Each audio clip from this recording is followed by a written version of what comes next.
The White House has escalated the stakes in Washington's budget standoff. Late Wednesday, the Trump administration circulated a directive to federal agencies with an alarming suggestion: prepare not just for a government shutdown, but also for possible permanent firings of staff.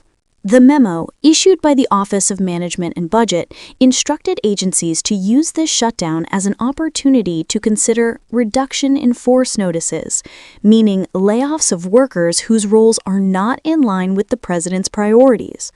Unlike past shutdowns, which usually involve temporary furloughs with the expectation that employees would return once funding resumed, this plan could mean some workers never get their jobs back. According to the directive, agencies should revise their shutdown plans within days, ahead of the October 1st funding deadline. If the shutdown goes into effect, only the minimum number of workers required to perform essential statutory duties would remain. This approach represents a sharp break from precedent.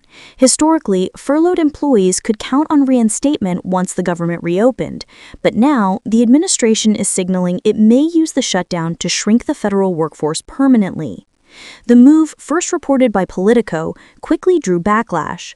Senate Minority Leader Chuck Schumer denounced the plan as intimidation, predicting courts would block any attempt at mass firings. House Minority Leader Hakeem Jeffries, speaking directly to voters in Virginia, home to thousands of government workers, accused the administration of trying to ruin lives and punish hardworking families. He emphasized that Democrats will not be intimidated. Critics argue this memo is less about fiscal responsibility and more about political leverage. The standoff follows a canceled meeting between President Trump and congressional Democrats, which was supposed to continue negotiations. Both Republican and Democratic proposals to extend government funding failed in the Senate last week, deepening the deadlock. Now, with the deadline looming, blame is being traded on both sides. Republicans insist their proposal to keep the government running was reasonable, while Democrats argue that essential priorities like healthcare must be included.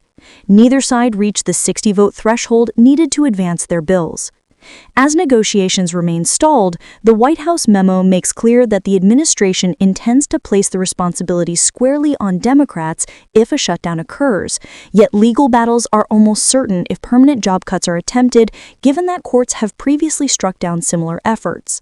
The question now is not just whether the government will shut down, but whether this time thousands of federal workers may lose their jobs permanently. Stay tuned as this story develops, and if you want to keep up with breaking political updates and in-depth analysis, make sure to subscribe to InsightPulse and hit the notification bell so you don't miss any future videos.